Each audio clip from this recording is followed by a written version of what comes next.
ika-38 Kabanata. Dalangin ng taong dumaranas ng hirap.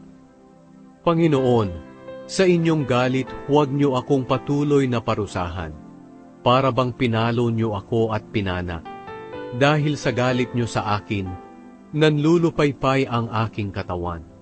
Sumasakit ang buong katawan ko dahil sa aking mga kasalanan. Parang nalulunod na ako sa nag-uumapaw kong kasalanan. Ito'y para bang pasanin na hindi ko na makayanan.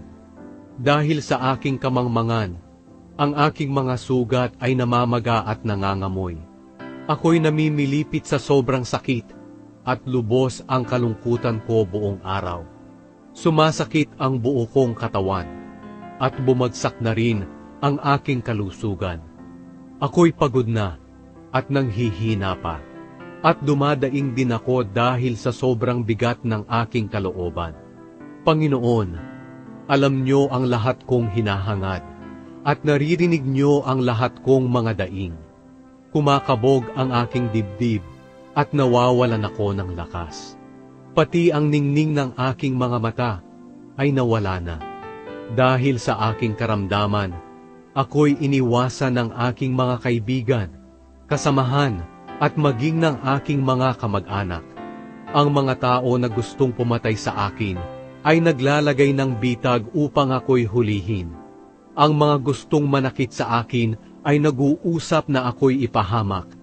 Buong araw silang nagpaplano ng kataksilan.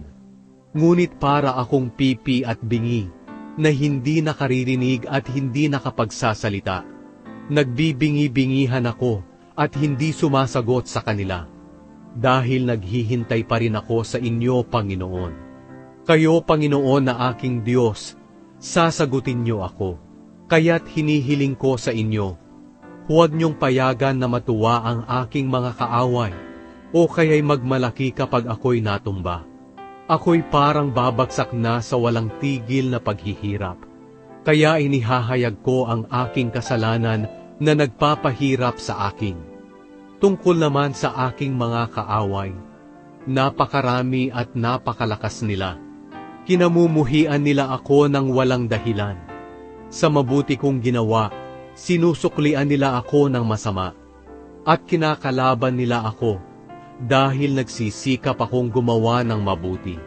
Panginoon kong Diyos, huwag niyo akong pababayaan. Huwag niyo akong lalayuan. Panginoon kong tagapagligtas, agad niyo po akong tulungan.